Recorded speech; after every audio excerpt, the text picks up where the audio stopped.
नमस्कार, health first के खास एपिसोड में आप सभी का बहुत स्वागत है। मैं हूं आपके साथ डॉक्टर जयती मिश्रा और आज हेल्थ फर्स्ट की टीम आप पहुंची है Udaipur Pacific medical college and hospital भीलों का बेदला में। और हमारे साथ आज खास चर्चा के लिए मौजूद है एक बेहद खास शख्सियत, उनसे आपको रूबरू करवाऊं।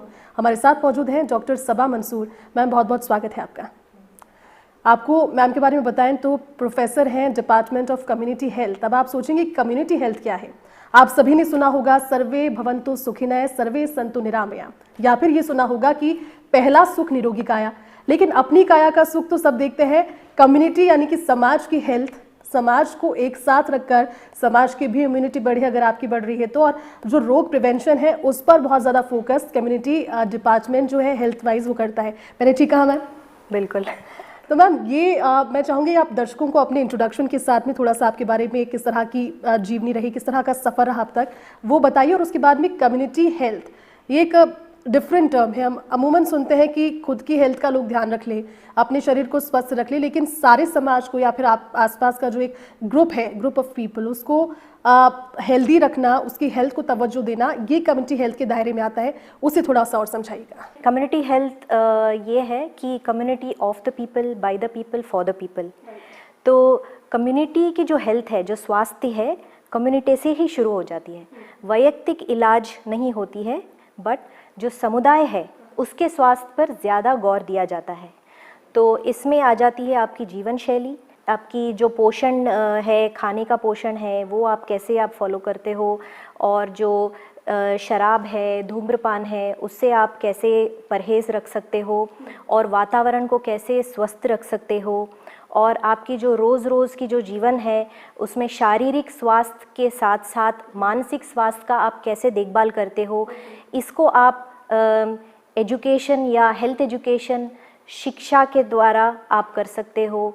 स्वास्थ्य संवर्धन या ये जो रोग के रोकथाम कर सकते हैं, ये सब चीज़ें कम्युनिटी मेडिसिन के अंदर आ जाती हैं। मैम, इस सफ़र की शुरुआत कैसे हुई? क्योंकि मेडिसिन जब हम पढ़ने निकलते हैं, फिर मेडिकल टर्म को देखते हैं तो बहुत सारे ऑप्शंस आपके पास में भी होंगे, लेकिन इस डिपार्टमेंट को, इस फील्ड को चुनना, जिसमें खासतौर पर सिर्फ एक के लिए नहीं बल्कि बहुत सारे लोगों के लिए हम बात करते हैं, और डेडिकेशन मेरे ख्याल में 10x हो जाता है जब एक के लिए नहीं बल्कि बहुत से लोगों के लिए बात करते हैं। रिस्पॉन्सिबिलिटीज़ भी बढ़ती है और डेडिकेशन भी बढ़ता है। तो वो किस तरह से इस जुनून को आपने जगाया भी, और PMCH के साथ मिलकर आप कितने समय से आप इसको लेकर के सेवाएं दे रहे हैं? तो कम्युनिटी मेडिसिन जो है ये ऐसी सब्जेक्ट है जिसका ज़्यादा लोगों ने उसको ज़्यादा सीरियसली नहीं लिया है। बट मैं ये बोल सकती हूँ कि जब से कोविड हुआ है तब से आपने देखा है कि जो कम्युनिटी के तरफ से जो सपोर्ट मिला है, जिसकी वजह से हमने कोविड को बहुत अच्छी तरीके से हमने रोकने की कोशिश करी है। डॉक्टर्स ही नहीं बट सामुदायिक जो लोग हैं उन्होंने साथ मिलके एक जो डिसीज़ है उसको हमने रोका कैसे, ये सब पब्लिक हेल्थ की वजह से हुआ है। और पब्लिक हेल्थ में भी एक रोग को कैसे रोकते हैं या इसका पैटर्न कैसा है, ये सब चीज़ आपको कम्युनिटी मेडिसिन में मिलता है। आजकल आप देख रहे हैं कि नए नए जो रोग आ रहे हैं पोल्यूशन की वजह से, या खाने में जो पदार्थ मिलावट हो रही है उसकी वजह से जो हो रही है, नए कैंसर्स हो रहे हैं, इनका जो अध्ययन करना होता है ये पब्लिक हेल्थ के अंदर आ जाता है। तो इससे ज़्यादा इसको इम्पोर्टेंस मिल रही है। तो इससे जो आप एक नीति बनाते हो, स्वास्थ्य की नीति गवर्नमेंट के लेवल पे, इससे एक बंदा नहीं मतलब पूरे समुदाय के ट्रीटमेंट में काम आता है। तो ये पब्लिक हेल्थ के अंडर आता है। सो बहुत सारी चीज़ें हैं जो आप एक शख्स के लिए नहीं मतलब पूरे समुदाय के ट्रीटमेंट के लिए यूज़ होती है, और गवर्नमेंट भी इसमें बहुत इन्वॉल्व होती है। इसके लिए आपको कम्युनिटी मेडिसिन की जो है पढ़ाई करनी पड़ती है, वो एक 3 साल की पोस्ट ग्रेजुएशन होती है। उसके लिए आपको डॉक्टर भी बनना होता है। तो आपको वैयक्तिक स्वास्थ्य के अलावा सामुदायिक स्वास्थ्य का भी ध्यान रखना होता है। तो इसके लिए आपको जो कॉलेज ही नहीं, अस्पताल ही नहीं, बहुत सारे NGOs जैसे यूनिसेफ और WHO, ये लोग भी बहुत काम कर रहे हैं। जो बहुत ही पिछड़े हुए जगह हैं, पिछड़े हुए जो गांव हैं जहाँ पे मतलब स्वास्थ्य की इतनी जागरूकता कम है या वहाँ पे फैसिलिटीज़ कम है, तो यहाँ पे बस आप अपने आप थोड़े से आप स्टेप्स फॉलो करो थोड़ी क्लेanलीनेस आप रखो, तो इसकी वजह से आप बहुत सारी बीमारियों को रोक सकते हैं। तो इसमें हेल्थ एजुकेशन का जो पार्ट है या हेल्थ प्रमोशन का पार्ट है, और ऑल्सो इम्यूनाइजेशन जो है बच्चों में अगर स्टार्ट किया जाए, टाइम से स्टार्ट किया जाए, बहुत सारे रोगों को हम लोग बिल्कुल ही उसको निवारण कर सकते हैं। मैं आगे इसी सवाल को बढ़ाती हूँ क्योंकि आपने आज के समय का जिक्र किया और आफ्टर कोविड तो हम सभी ने हेल्थ के इंपॉर्टेंस को बहुत ज़्यादा गहराई से समझा। जिस चीज़ को पहले इग्नोर करते थे उसको अब ज़्यादा तवज्जो देने लगे, लेकिन अब कई बार ऐसा होता है कि लोग और ज़्यादा सोचने लगते हैं। कई बार मेडिसिन को लेकर, जो वैक्सीनेशन हुआ उसको लेकर, जो आजकल बीमारियाँ उसको लेकर के एक मिथ है कि वैक्सीन लगवा ली इसलिए हार्ट फेलियर हो गया, बहुत सारी चीज़ें। लेकिन आपने कहा प्रिवेंशन एक वर्ड इसके लिए, और इम्यूनिटी डेवलप करना समय के साथ में। तो आज के दौर में आफ्टर कोविड या आने वाली बीमारियों को देखते हुए नाउ डेज कितना ज़्यादा इंपॉर्टेंट है कम्युनिटी हेल्थ को समझना भी? तो अभी फ़िलहाल आप देख सकते हो कि सोशल मीडिया का इतना मतलब इसका जो इम्पैक्ट इतना है लाइफ में कि छोटे बच्चों से लेते हुए, बूढ़ों से लेते हुए, बुज़ुर्ग जो लोग होते हैं, इन सब में रोग के रिलेटेड अच्छी चीज़ें भी नहीं, मतलब बुरी चीज़ें भी फैल रही हैं, मतलब रूमर्स भी बहुत फैल रहे हैं सोशल मीडिया की वजह से। तो इससे ना लोगों में स्ट्रेस भी बढ़ रहा है। शारीरिक स्वास्थ्य के साथ साथ मानसिक स्वास्थ्य का भी बहुत इक्वल इम्पोर्टेंस हो सकता है, मैं बता सकती हूँ, क्योंकि एक इम्यूनिटी जो है वो होलिस्टिक अप्रोच है। मतलब जो शारीरिक और मानसिक दोनों मिला के एक अंदर से आपकी इम्यूनिटी बढ़ती है, जिससे आप रोग निवारक शक्ति जो है वो आप में बढ़ जाती है। तो सिर्फ शारीरिक स्वास्थ्य नहीं, आप अच्छा खाने से नहीं बल्कि अच्छा सोचने से और डिप्रेशन, स्ट्रेस को कम करने से भी आपकी जो इम्यूनिटी है वो बढ़ सकती है। रही बात ये जो आप बोल रहे हो कि बहुत लोगों को इम्यूनाइजेशन से डर लगता है, वैक्सीन से डर लगता है। अब वैक्सीन्स जो हैं सब में वो एक गारंटी है कि ज़्यादातर उसमें अच्छी बातें होती हैं। एक आध चीज़ जो होती है हम सब में देखते हैं कि एक साइड इफ़ेक्ट्स होते हैं और बहुत ही कम होते हैं। तो उसका भी गवर्नमेंट देख रेख कर रहा है, उसके पीछे भी हम लोग बहुत अध्ययन कर रहे हैं।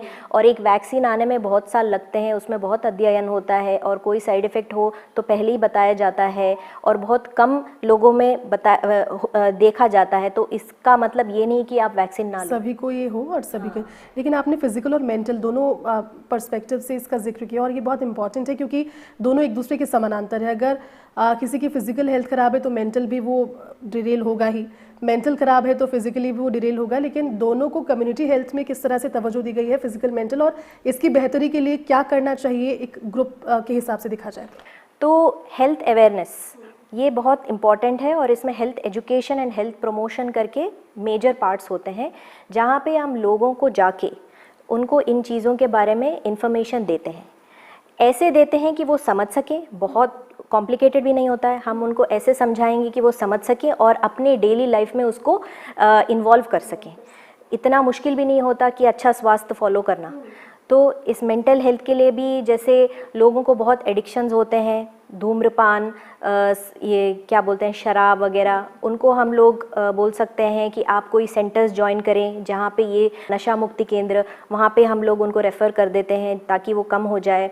और लोगों को आजकल सोशल मीडिया से भी एडिक्शन हो रहा है, तो इसकी वजह से स्ट्रेस बच्चों में भी बढ़ रहा है, उनको फोकस नहीं हो रहा है, पढ़ाई वगैरह में फोकस नहीं होता है, एंजाइटी वगैरह बढ़ती है। एग्जैक्टली, पेशेंस नहीं है लोगों में, क्योंकि बहुत छोटे छोटे इसमें आपको इतना इन्फॉर्मेशन मिलता है कि लोग शांत से नहीं बैठ पा रहे हैं। तो ये सब चीज़ें, योग, ध्यान, मेंटल हेल्थ को कैसे ये करना, अपने तनाव को कैसे कम करना, ये सब हम हेल्थ एजुकेशन के द्वारा उनको शिक्षा दे सकते हैं, गाँवों में दे सकते हैं। तो छोटी छोटी जगहों में अगर ये सब चीज़ें बढ़ जाएंगी तो वो लोग अपने लाइफ में ये फॉलो करेंगे, तो इनसे रोग निरोधक शक्तियाँ बढ़ जाएंगी और उनको अस्पताल आने की या इतना खर्चा करने की ज़रूरत नहीं पड़ती। मतलब ये कह रहे हैं कि प्रिवेंशन पहले से अगर हो जाए तो community health is all about पहले से अवेयर अगर आप करें लोगों को, और इस तरह से आप जागरूकता फैलाएं। लेकिन मैम, जो कम्युनिटी डिजीज़ भी है अगर उस पर देखा जाए तो लाइफस्टाइल एक बहुत बड़ा फैक्टर उसमें प्ले करता है। ख़राब लाइफस्टाइल, ओबेसिटी, ये सारी चीज़ें ऐसी हैं जो कि धीरे धीरे बच्चों से लेकर बुजुर्गों तक ज़िंदगी की जो एक सर्टेन एज थी उसको बहुत कम अब कर चुकी है, 50-60 साल या उसके बाद में सिर्फ बीमारियाँ। तो जो ग्रुप कम्युनिटी डिजीज़ है वो इस समय कौन सी ऐसी है जो कि बहुत ज़्यादा चिंताजनक है, और उसको कैसे ठीक किया जा सकता है अवेयरनेस के ज़रिए और ट्रीटमेंट के ज़रिए भी? तो एक्चुअली पौष्टिकता जो है ये बहुत इम्पॉर्टेंट है। इसमें आप देख सकते हैं कि नमक की मात्रा और चीनी की मात्रा इसमें ज़्यादा हो जाती है, और जो जंक फूड लोग खाते हैं जो जल्दी मिल जाती है तो उसमें शुगर और सॉल्ट दोनों की मात्रा ज़्यादा है, जिससे मधुमेह और जो बीपी है, हाइपरटेंशन, वो बढ़ने की ज़्यादा उसमें चांसेस ज़्यादा हैं। और इसमें बड़ों की नहीं बट बच्चों में भी ये चीज़ें आपको जल्दी जल्दी देखने में मिल रही है। तो आजकल आप एज रिलेटेड नहीं बोल सकते हो डायबिटीज़ को, डायबिटीज़ आपको कम उम्र में भी हो सकता है लाइफस्टाइल की वजह से। और दूसरी चीज़ें हैं जो बारिश में ऐसे वैसे डेंगू मलेरिया वगैरह हो रही हैं, ये आप घर में ही आप इसको नियंत्रण कर सकते हैं। आप छोटे मोटी चीज़ें जैसे पानी ना जमाना, पानी ना रोकना, घर के बाहर साफ़ सफाई, ये सब चीज़ें आप सिंपल करो तो इससे आपको डेंगू मलेरिया होने की चांसेस बहुत कम हो जाती हैं। तो मैं ये बताना चाह रही हूँ कि आप घर में जो छोटी छोटी चीज़ें आप कर सकते हो, फॉलो कर सकते हो, खाने में, पीने में, ये सब आपको पता होना चाहिए कि किस चीज़ों में, फ्रूट जूसेस, जो पैकेट से चीज़ें आती हैं इसमें शुगर, सॉल्ट की मात्रा इतनी ज़्यादा होती है। फूड अडल्ट्रेशन बहुत बड़ा एक आजकल एक टॉपिक भी है, क्योंकि क्या खाएं और क्या ना खाएं इस पर बात करेंगे, लेकिन फिलहाल वक्त एक छोटे से ब्रेक का है। जल्द होंगे हाजिर और बहुत सारे सवाल और भी हैं डॉक्टर सबा से करने के लिए। छोटा सा विराम यहाँ पर।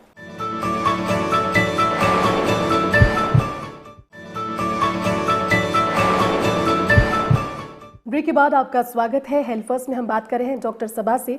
ब्रेक पर जाने से पहले खाना क्या खाना चाहिए, लाइफस्टाइल कैसी होनी चाहिए, ये बातें की, लेकिन फूड अडल्ट्रेशन या फिर मिलावट हम कहें, ये बहुत बड़ी समस्या आजकल है, क्योंकि लोग चाहते हैं कि अच्छा खाएं, गुणवत्ता वाला खाएं, लेकिन पैसों पर तो भारी वो होती है चीज़ और हेल्थ पर और ज़्यादा भारी।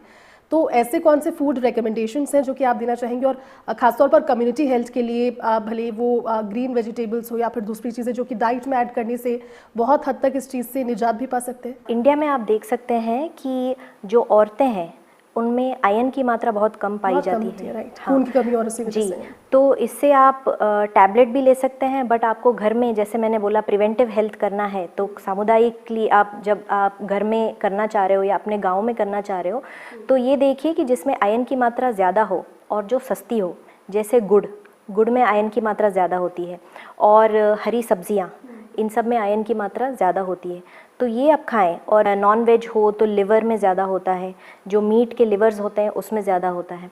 तो ये चीज़ों को आप ज़्यादा खाओगे तो इससे आपको आयरन की मात्रा नेचुरली ही आपको मिल जाती है, आपको आयरन की टैबलेट्स वगैरह लेने की ज़रूरत नहीं होती। तो ये आप अपने डेली लाइफ में आप इन्वॉल्व करोगे, आयरन रिच फूड खाओगे तो इससे सही हो जाएगा। ये जो सप्लीमेंट्स होते हैं जो खासतौर पर हेल्थ के लिए लोग लेते हैं, और अगर आप ग्रुप की बात करें तो मसलन सोचिए बच्चों का कोई ग्रुप है या फिर यंगस्टर्स का ग्रुप है जो कि जिम जा रहा है या फिर वर्कआउट कर रहा है, ऐसे में एक दूसरे को देखकर लोग प्रोटीन या फिर जो स्टेरॉइड्स हैं वो बहुत ज़्यादा कंज्यूम करने लगे, और ऐसे वजह से 15-20 लोगों का जो पूरा ग्रुप है वो सर्टेनली उससे प्रभावित होता है। तो क्या वो ठीक है, क्या नियंत्रित मात्रा में किया जाना चाहिए, या फिर बिल्कुल नहीं करें? घर पे ऐसी चीज़ें आपके किचन में मौजूद हैं जिसके ज़रिए, जिसे यूज़ करके कम से कम वो जो डेफिशिएंसी है उसको कम कर सकते हैं? बिल्कुल, जो अपने वेट है उससे 1.8 टाइम्स आपको प्रोटीन लेना होता है। तो ये प्रोटीन आपको घर पे दाल से मिल सकती है, सोयाबीन से मिल सकती है, अंडों से मिल सकती है। तो आप जितना हो सके नेचुरल आप ट्राई करिए, और स्टेरॉइड तो मैं मना ही करूँगी, तो उससे साइड इफ़ेक्ट्स बहुत ज़्यादा होते हैं। और नॉर्मल जो मतलब जिम जा रहे हैं, जो अपनी बॉडी बना रहे हैं या अपना नॉर्मल आप फिट रहना चाह रहे हो, तो आप नेचुरल सोर्स से भी कर सकते हो। और जब भी आप प्रोटीन का पाउडर वगैरह यूज़ कर रहे हैं तो उस पे आपको ज़्यादा स्टडी करनी पड़ेगी, आपको चेक करनी पड़ेगी कि FSSAI जो है उन्होंने स्टैम्प दिया है या उन्होंने उसको अप्रूव किया है। जब जो भी प्रोटीन पाउडर्स आते हैं मार्केट में आप वो नहीं ले सकते, या कोई सस्ता है तो आप ले रहे हो, नहीं। बट नॉर्मली आप देखा जाए तो आपके बॉडी से 1.8 टाइम्स आपको प्रोटीन लेनी है, और घर में जो अवेलेबल हैं जैसे दाल, सोयाबीन, एग्स, इससे भी आप प्रॉपर मात्रा में आप प्रोटीन सेवन कर सकते हो। तो ये आपकी जो थाली है उसके अंदर जो अपनी परंपरागत हिंदू थाली या फिर इंडियन थाली है उसमें वो सारी चीज़ें हैं जो कि एक शरीर को स्वस्थ रखने के लिए चाहिए। बिल्कुल, बट हम लोग आजकल बहुत उसको ना मॉडिफाई बहुत कर चुके हैं। तो आप, मैं ये बोल सकती हूँ कि चावल थोड़ा कम, दही थोड़ा ज़्यादा, सैलेड बहुत ज़्यादा, क्योंकि एक और चीज़ है फाइबर भी बहुत ज़्यादा इम्पॉर्टेंट है, और बहुत सारी दाल, और बहुत कम नॉनवेज या बहुत कम घी थोड़ा बहुत तो ठीक है, बट बहुत ज़्यादा होगा तो फिर वो फैट कहलाता है, तो वो थोड़ा आप कम करिए। और तली हुई चीज़ें बिल्कुल ही कम। तो ये आपका जो थाल है उसको थोड़ा मॉडिफाई करेंगे तो आपको वो बैलेंस डाइट घर पे ही मिल सकता है। मिल जाए। हाँ। अच्छा मैम, ये बताइए, क्योंकि हम बात करते हैं रेगुलर चेकअप्स की, अब वो भले वो इंडिविजुअली हो या फिर ग्रुप में कम्युनिटी हेल्थ को लेकर के, तो रेगुलर चेकअप्स बहुत इंपॉर्टेंट हो जाते हैं और बहुत आसान तरीका भी किसी भी चीज़ के प्रिवेंशन का। उसे किस तरह से देखते हैं और ख़ासतौर पर इस डिपार्टमेंट के साथ में आप उस पर कैसे काम करते हैं? ठीक, तो बहुत सारे हेल्थ डेज होते हैं पब्लिक हेल्थ में, जैसे वर्ल्ड डायबिटीज़ डे हो गया, वर्ल्ड हेल्थ डे हो गया, वर्ल्ड योगा डे हो गया। इन सब चीज़ों में हम लोग ना एक आध डिसीज़ को हम लोग फोकस करते हैं। तो इसके बिना पे हम लोग वर्ल्ड डायबिटीज़ हो गया, for example world diabetes day, इस दिन हम प्रोसेशंस करते हैं, परेड्स करते हैं, हेल्थ अवेयरनेस करते हैं, सब डॉक्टर्स मिलके रोज़ मतलब उस दिन फतेह सागर के वहाँ हम लोग हेल्थ अवेयरनेस करते हैं और फ्री जो शुगर कैंप्स होते हैं सबकी चेकअप करवाते हैं हम लोग फ्री में। तो इन सब से थोड़े लोगों को पता चल जाता है कि अच्छा मेरी शुगर्स हाई हैं, तो इनसे पता चलता है। तो ये ऐसी नौबत ना आए तो आप एक काम कर सकते हो, आप हर साल अपना पूरा चेकअप करा लो, तब उसमें आपको पता चल जाएगा कि मेरी शुगर ज़्यादा है या बीपी ज़्यादा है, और इसको आप पहले ही मतलब वो ज़्यादा सीरियस होने से पहले ही नियंत्रण कर सकते हो डाइट से। क्योंकि अकस्मात आपको कभी कोई चेकअप करना पड़े और एक से आपको दूसरा पता चले और बहुत सीरियस हो जाए तो फिर वो इलाज के अंडर आ जाता है। अगर आपको प्रिवेंशन करना है तो एवरी ईयर आप अपना हेल्थ चेकअप करवा लो, अपने शुगर्स चेक करवा लो, और अगर नॉर्मल है तो continue the same diet and exercise. और अगर थोड़ा शुरू में है, इनिशियल स्टेजेस में है, I am not even saying for sugars, but cancer हुआ या कोई और चीज़ हो गई, आपको फर्स्ट स्टेज में ही पता चल जाए तो ये आप ना बिना इलाज के भी आप इसको नियंत्रण में यानी ला कि सकते किसी हैं। लक्षण के आने का आप इंतजार ना करें, एक जो रूटीन जिस तरह से आपका रहता है, जैसे दूसरी चीज़ों का रूटीन आप फॉलो करते हैं, शरीर को भी उसी तरह तवज्जो देते हुए रूटीन में आप चेकअप करवाएं। लेकिन मैम, अगर हम कंपेयर करें रूरल कम्युनिटी डिजीज़ या फिर शहरों की कम्युनिटी डिजीज़, क्या इनमें कोई अंतर मिलता है? क्योंकि PMCH के साथ आप लगातार काम भी करते हैं और ऐसे में रूरल और जो शहरी क्षेत्र हैं उनमें क्या डिफरेंस है, क्या बदलाव उनमें? तो रूरल में आप देख सकते हो कि स्वच्छता पे ज़्यादा तवज्जो नहीं दिया जाता है, तो बहुत लोग कम जगहों में रहते हैं और स्वच्छता और बाहर पानी वगैरह जमा रहता है, तो यहाँ पे जो है सांचारिक रोग ज़्यादा होते हैं, जैसे मलेरिया हो गया, डेंगू हो गया। जो खेतों में काम करते हैं उनको स्क्रब टाइफस करके एक बीमारी है वो हो जाती है। बिल्कुल, तो ये सब चीज़ें जो जहाँ काम करते हैं वहाँ पानी जम गया, वहाँ पे मच्छर हैं, वहाँ पे मक्खियाँ हैं, इन सब चीज़ों से इनको ज़्यादा प्रॉब्लम होती है और गंदे पानी से होती है अगर वो साफ़ नहीं करते हैं पानी को। इन सब चीज़ों से इनको सांचारिक रोग की मात्रा गाँव में ज़्यादा होती है, और आप अर्बन में देखो या आप सिटीज़ में देखो तो इनको गैर संचारिक रोग ज़्यादा होते हैं, क्योंकि ये जंक फूड खाते हैं जिसमें ज़्यादा शुगर की मात्रा होती है, ज़्यादा सॉल्ट की मात्रा होती है, बीपी शुगर होने की मात्रा ज़्यादा होती है, और इनको डिप्रेशन, तनाव, स्ट्रेस, ये सब चीज़ें ज़्यादा होती हैं। हाँ, क्योंकि ये एकदम बंद कमरे में रहते हैं, कॉर्पोरेट सेटअप में काम करते हैं, काम का स्ट्रेस इतना होता है, तो शारीरिक भी है क्योंकि वो ठीक ठाक से खाना नहीं खा पाते हैं, टाइम से जंक फूड खाते हैं, और मानसिक रूप से भी ये लोग पीड़ित रहते हैं। मैम, इसके अलावा अगर हम वर्गों के हिसाब से देखें, महिलाओं में देखें या फिर पुरुषों में देखें, तो महिलाओं में संभवतः जो कम्युनिटी डिजीज़ है वो बढ़ इसलिए जाता है क्योंकि हर एक स्टेज के साथ महिला के जीवन में और शरीर में चेंजेस हैं। बचपन की अगर बात करें तो अलग चेंजेस, फिर जैसे ही वो अडल्टहुड में जाती है उसके बॉडी में अलग चेंजेस, शादी के बाद चेंजेस और फैमिली के बाद अलग चेंजेस। इसके मुकाबले अगर देखा जाए, इसके मुताबिक अगर पुरुषों में देखा जाए तो उतने ज़्यादा उतार चढ़ाव जीवन के उस स्पैन में नहीं रहते। लेकिन क्या इन दोनों में भी कम्युनिटी डिजीज़ में महिलाओं में और पुरुषों में बदलाव या फिर जो परिवर्तन है वो रहते हैं? एक एज के बाद दोनों में जीवन शैली वाली ही रोग देखने को मिलती हैं, जैसे शुगर हुआ, बीपी हुआ, ये सब चीज़ें दोनों में इक्वली पाया जाता है, और हार्ट की बीमारी है, ये सब जीवन शैली की हैं। जो पौष्टिक खाना नहीं खाते हैं या ज़्यादा मात्रा में शुगर और सॉल्ट उनके खाने में ज़्यादा होता है, ये अपने जीवन शैली में ज़्यादा एक्सरसाइज नहीं है, आप व्यायाम नहीं करते हो, इन सब चीज़ें एक एज के बाद ना आप दोनों में, जेंट्स और लेडीज़ में दोनों में आप इनको डायबिटीज़ और शुगर आप देख पाते हो। बट आप लेडीज़ में देखो तो बचपन से ही आपको देखने को मिलेगा कि इनमें आयरन की मात्रा कम होती है, ठीक है। एक तो है उसको क्या महामारी जो है उसकी वजह से होती है, और फिर डिलीवरी के टाइम पे जो ब्लड लॉस होता है उसमें भी होता है। उसके बाद में हार्मोन चेंजेस होते हैं लेडीज़ में डिलीवरी के बाद या प्रेगनेंसी के टाइम पे, उसकी वजह से भी इनको बहुत सारी चेंजेस, बॉडी में चेंजेस बहुत दिखाई देती है। और इनमें थायराइड की बीमारी भी कभी कभी देखने को मिलती है, लेडीज़ में ज़्यादा देखने को मिलती है वैसे। और एक टाइम के बाद में आजकल इंडिया में आप देख सकते हो कि सर्वाइकल कैंसर ये जो है लेडीज़ में ज़्यादा देखने को मिलती है। तो जेंट्स में आप देख सकते हो कि स्मोकिंग, धूम्रपान की वजह से लिवर कैंसर, सिरोसिस और धूम्रपान की वजह से लंग कैंसर की मात्रा भी बढ़ रही है। लेडीज़ में आप ब्रेस्ट कैंसर की मात्रा भी इंडिया में ज़्यादा देख पा रहे हो। और आप ये भी देख सकते हो कि विलेजेस जैसे गांव हो और शहर हो, दोनों में भी आप ब्रेस्ट कैंसर की मात्रा आप ज़्यादा देख पा रहे हो। मैम, अब जब हम बात करते हैं कम्युनिटी हेल्थ की और ख़ासतौर पर पीएमसीएच के साथ आप लगातार काम कर रहे हैं, तो उसमें क्या प्रोसेस रहता है, किस तरह से आप लोगों के बीच पहुंचते हैं? आपने कहा कि प्रिवेंशन पर ज़्यादा फोकस है, तो कैसे एरिया आप डिसाइड करते हैं, सिलेक्ट करते हैं, और फिर कैसे काम होता है? फिर जो लोग यहाँ तक पहुँचते भी हैं उनको साथ में लेकर एक टीम वर्क कैसे फिर इस दिशा में कर रहे हैं? जैसे पीएमसीएच हुआ, हमारा जो हॉस्पिटल है इसमें एक समुदाय केंद्र जैसे एक डिपार्टमेंट भी है, कम्युनिटी मेडिसिन डिपार्टमेंट, जिसमें मेडिकल स्टूडेंट्स जो हैं उसमें इनकी पोस्टिंग होती है। तो उनको शिक्षा भी दिया जाता है और हम लोग अध्ययन भी करते हैं।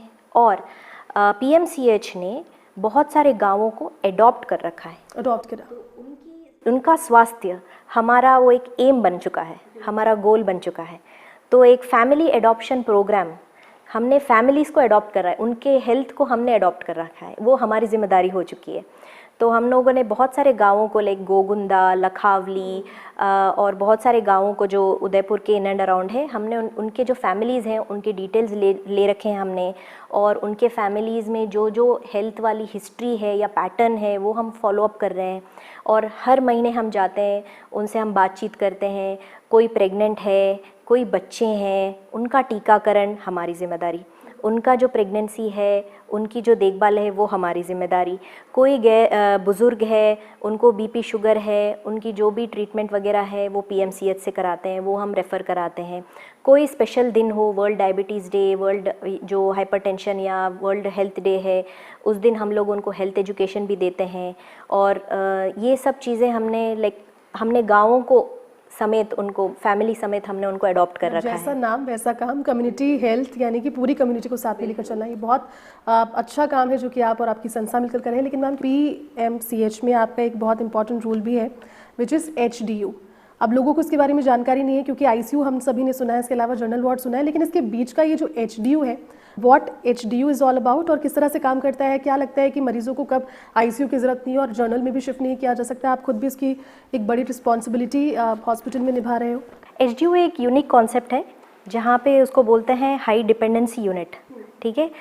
तो इतनी भी डिपेंडेंसी नहीं है कि आप आईसीयू में नर्सेज आपको 24 आवर्स देख लें, बट वो इतने भी हेल्दी नहीं है कि आप इनको वार्ड में रखें कि टाइम टू टाइम आपको नर्सेज देखते रहें। तो ये बीच का एक कॉन्सेप्ट है जहाँ पे आप देख सकते हो कि आईसीयू से थोड़े बेहतर होके हम इनको एचडीयू में रखते हैं। जब वो थोड़े और बेहतर होंगे तो फिर हम इनको वार्ड में शिफ्ट कर देते हैं। तो एक बीच का जो है, जिनको मतलब एक इम्पॉर्टेंट फोकस है पेशेंट्स के ऊपर, वो हम देते हैं, और जिससे नर्सेस पे, आईसीयू नर्सेस पे ज़्यादा बोझ ना हो और वार्ड नर्सेस पे भी ज़्यादा बोझ ना हो। बट ट्रेंड जो पेशेंट्स, जो हमारे नर्सेस हैं, वो एचडीयू के लिए स्पेशली ट्रेंड हैं। तो वो लोग इनको प्रॉपर टाइमिंग में देखते रहते हैं और इनका इलाज और इनका ये सब हम लोग प्रॉपर कंसल्टेंट से करवाते हैं। और इनमें सब लेटेस्ट टेक्निक्स वगैरह सब हैं, जो आईसीयू में भी है और जो वार्ड में है, दोनों चीज़ें, तकनीकी चीज़ें हमको एचडीयू में मिल जाएंगी। तो ये जो चीज़ है, इससे पेशेंट्स को और हेल्दी होने में ज़्यादा आसान हो जाएगा, क्योंकि वो एकदम से वार्ड में नहीं आएंगे और उनको एक्स्ट्रा जो फोकस चाहिए पेशेंट्स को, वो भी यहाँ पे केयर वगैरह एचडीयू में मिल जाती है। अब हम कार्यक्रम के अंतिम पड़ाव में, मैं चाहूँगी दर्शकों को आपकी ओर से, डॉक्टर सबा की ओर से, क्या आप संदेश देंगे? कम्युनिटी हेल्थ मतलब एक प्रिवेंटिव हेल्थ बोलते हैं उसको। इसमें शारीरिक और मानसिक जो स्वास्थ्य है, इसके अलावा आप अपने जीवन शैली को जिस तरह आप रखोगे उससे आपकी रोग निरोधक शक्ति बढ़ जाएगी और आपको कहीं हॉस्पिटल जाने की ज़रूरत नहीं होती।